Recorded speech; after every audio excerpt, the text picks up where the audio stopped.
لبيك لبيك لبيك. Tetapi mengikut aturannya. Aturannya macam mana? Kalau ada api kat sini, letak tangan saya dalam api, api itu membakar. Sebab sifat api itu membakar. Letak tangan puan dalam api, terbakar. Letak tangan Ustaz Azhar pun terbakar dalam api. Sebab sifat api itu membakar.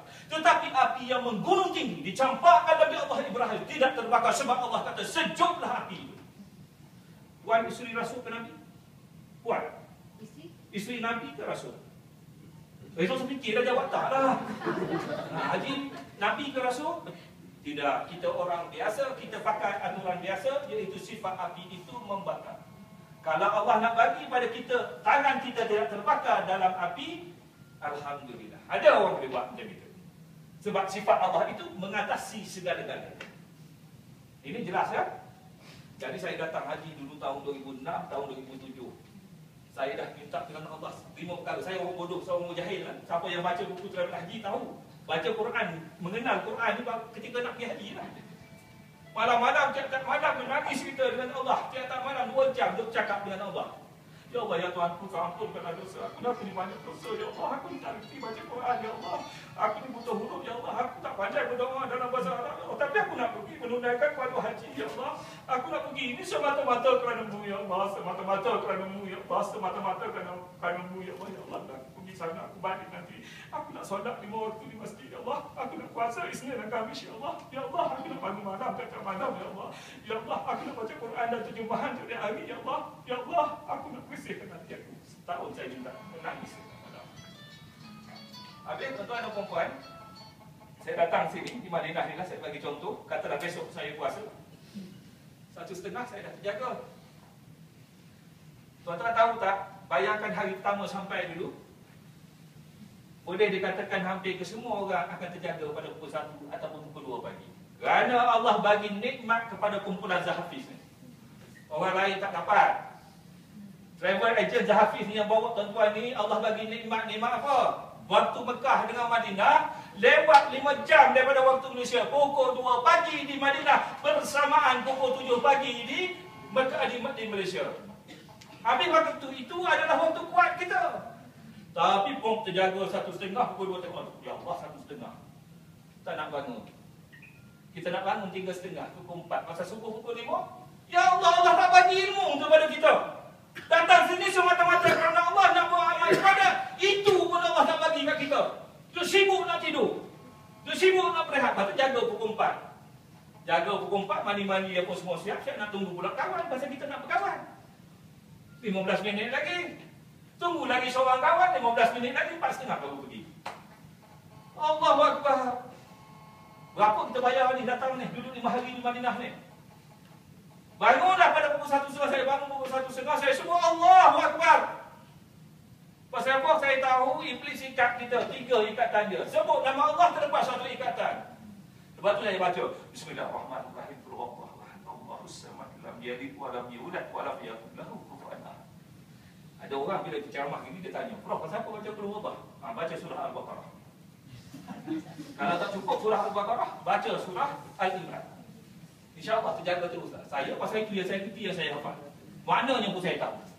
Bangun saja terlepas 1 ikatan, masuk minum air, mandi-mandi, apa bersihkan diri, Allahu Akbar.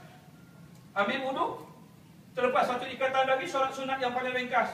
Buat dalam hotel 1.45, selesai. Habis dah selesai begitu, takkan nak tidur balik. Takkan mu nak tengok aku tengokmu. Pasal apa nak duduk dalam hotel? Pergilah ke masjid tu. Ini pukul 4.30, 4.45 pergi. Petak yang akhir itu yang menjadi tempat kita. Sedangkan Rasulullah kata staf yang pertama lebih baik daripada staf yang kedua. Saya pergi pukul 2, 2.30 pergi. Pada zaman saya duduk, pintu baru salam ditutup. Masjid ditutup. Pukul 3 baru buka. Duduk depan sekali, 2, 3, 4, 5 orang yang tunggu menunggu pintu itu dibuka. Pasal apa? Sayalah orang yang pertama saya masuk. Saya jahil, saya fakir, saya tak pandai, saya bukan tuku, saya bukan apa-apa. Tetapi saya nak pergi itu semata-mata kerana Allah. Semata-mata kerana Allah. Semata-mata kerana Allah. Allah. Buka saja pintu itu, saya orang masuk pergi, meluru pergi ke Allah. Solat sunat 2 rakaat, lepas tu berdoa sikit. Saya kata, Ya Allah, setahun saya minta dengan Allah, Ya Allah, aku nak solat dengan Allah, Ya Allah. Tapi bagi aku solat sunat 2 rakaat cukup, Ya Allah. Lepas aku nak doa sikit, aku nak keluar, aku nak duduk saf yang pertama.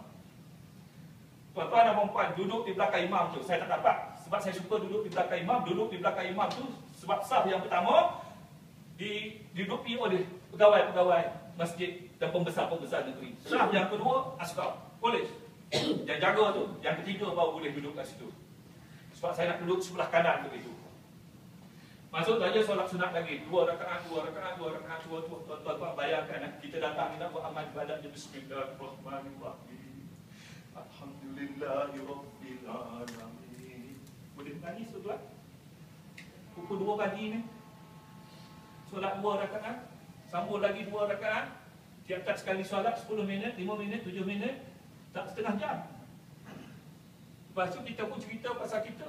Tuan-tuan, saya umur 50 tahun sekarang. Akil balik saya 10 tahun. 40 tahun umur akil balik. Berapa banyak dosa yang telah kita lakukan. 40 tahun umur akil balik. Mampu tak kita nak cerita semasa nak mengambil kesempatan duduk di Madinah ini.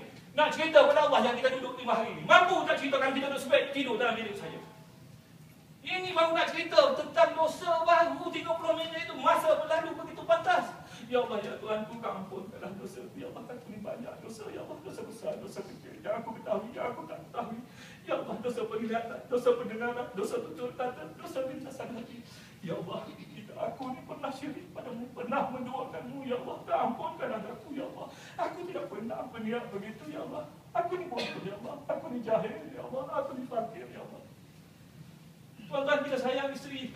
Saya sayang isteri saya. Isteri saya banyak menjadi sebab untuk saya berubah.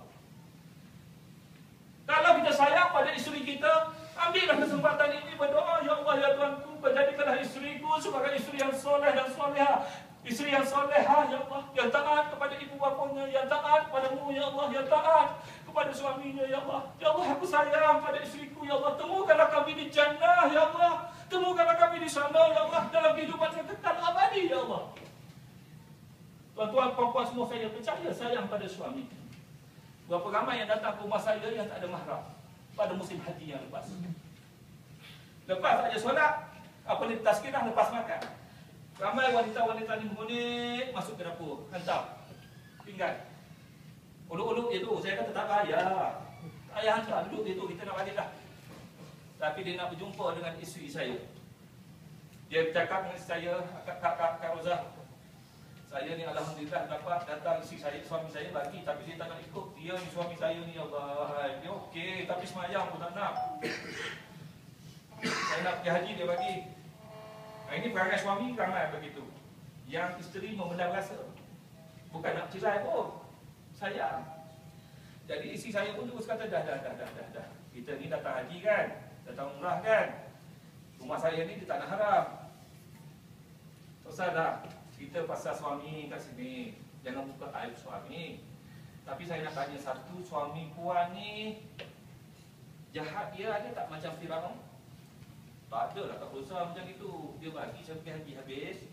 Siti Asyah dijanjikan mahligai di syurga. Suami dia Firaun. Puan, masa puan tak kahwin dulu, puan berdoa kepada Allah SWT supaya ditemukan jodoh. Sekarang Allah bagi jodoh kepada kita. Kembalikanlah kepada Allah SWT yang kita minta dulu. Ya Allah, ya Tuhanku, suami aku terima kasih, ya Allah, Kau anugerahkan suami kepada aku. Tapi suami aku ni jahat, ya Allah. Tolonglah aku, ya Allah. Bantulah aku. Aku dah tak ada upaya nak berusaha. Dia tak nak semayang, ya Allah. Dia tak nak datang haji. Datang ke sini ni, bangun 1/3 hujan malam tersisa. Berdoalah, Allah dah janji pada kita. Engkau berdoa aku apa-apa ni, engkau berdoa aku makbulkan. Engkau minta aku bagi. Tak percaya pada Allah ke? Kosonglah duduk tidur banyak sangat. Masya Allah, anak-anak kita berapa orang? 10 orang. Anak saya 4 orang. Seorang 10 minit. Anak saya masa umur 10 tahun, 11 tahun dia pakai tudung. Datang balik daripada UK. Balik cakap dengan saya, ayah boleh tak saran nak buka tudung? Kenapa? Panas ya? Boleh? Ayah dia bro. Bagi anak yang dah pakai tudung, minta tak nak pakai tudung, saya bagi. Sebab saya fikir dia belum makan balik. Okey tu, tak salah pun. Tetapi saya cakap dengan dia, nanti kalau ayah suruh pakai, kena pakai. Ada sikit rosok. Tetapi tuan-tuan dan puan-puan dah bagi buka begitu, ya Allah nak suruh pakai balik, payah. Orang zaman sekarang ni takkan nak rotan anak dia, nak pukul anak dia kerana tak pakai tudung. Tak ada. Bila saya timbul kesedaran saja begitu, saya suruh anak saya pakai tudung, dia buka. Dia budak baik. Dia tak ada masalah. Dia budak baik. Memang mendengar cakap yang lain, tapi bab itu yang dia tak. Dia sabidin saya. Tapi tiap-tiap hari saya berdoa, bangun 1/3 hujung dalam tersisa cerita dengan Allah, ya Allah, ya Allah, aku terima kasih ya Allah kepada anak aku ni ya Allah. Ya Allah, anak aku ni tak nak pakai tudung ya Allah. Aku dah tak ada kuasa ya Allah. Aku hanya memohon kepadamu ya Allah. Allahu Akbar, hari. Duduk 46 hari di Mekah dan Madinah. Itulah yang saya minta dengan Allah. Alif saja saya panggil anak saya. Seorang. Inilah yang ayah minta semasa Mekah dan Madinah. Sarah tahu tak? Pada setiap kali Sarah melangkah keluar daripada rumah ini, ketika Sarah di bawah tanggungan ayah yang bertanggungjawab. Sadir dia tak nangis pun. Tapi saya tetap meneruskan usaha-usaha tersebut di Malaysia. Bila dah habis SPM, masuk UiTM, dah pakai tudung. Ambil art and design. Orang pakai anak tudung kat dalam, dia pakai anak tudung kat luar. Orang pakai sarung gelang tangan warna hitam, dia pakai hijau kuning. Berjalan keluar dengan saya katakan, dia betul. Tak ada masalah warna ni. Tapi mata saya tengok tak sedap. Saya takkan dengan isteri saya cakap dengan Sarah, suruh dia tukar sikit. Dan anak saya tidak membantah. Tak ada muka, tarik muka, tak ada. Dia beri naik asrama, dia tukar. Ini budaknya. Jadi tuan-tuan dan perempuan, Allahu Akbar, anak ada 4 orang 40 minit nak cerita dengan Allah ni. Tuan-tuan yang datang ke sini, tuan-tuan, Allahu Akbar, kebanyakan daripada kita ini sudah berusia. Tuan-tuan tahu umur tua berapa? Saya buat satu teori beginilah. Pertubuhan Bangsa-Bangsa Bersatu buat kajian dah. Orang Malaysia, Melayu kita ni purata kematian 75. To be exact, bagi tepat perempuan 76, lelaki 72, 76 campur 72, bagi 2 74. Nak mudah kira saya letak 75. Tak apalah 74. Bagi 2 berapa puan? Okey, berapa puan? 74 bagi 2. 37. Bermakna siapa di sini yang ada dalam dewan ini yang berumur 37 tahun ke atas, tua. Sebab apa? Masa yang dia telah tinggal lebih lama daripada masa yang dia akan hadapi. Sebab 37 tahun tadi. Siapa yang umur 60, tua dah. Siapa yang umur 75, ya Allah, terlebih tua dah tu. Ajal maut di tangan Allah. Adik saya meninggal 35, adik ipar saya 35, tetapi aturannya orang tua mati dulu. Aturan. Sebab itu adik-beradik saya 12 orang, seorang je yang mati muda. 11 orang hidup lagi sampai lagi. Allah nak tunjuk pada kita, akulah yang berkuasa. Ajal maut itu di tangan aku. Itu yang dia nak beritahu tu, dia ambil nyawa orang muda tu. Ada sebab-sebab dia lah tu. Kita kena faham tu. Jadi kita letak benchmark kita 37 tahun. Baik tuan-tuan dan puan-puan, Allah Akbar. Ramai di antara kita ayah dengan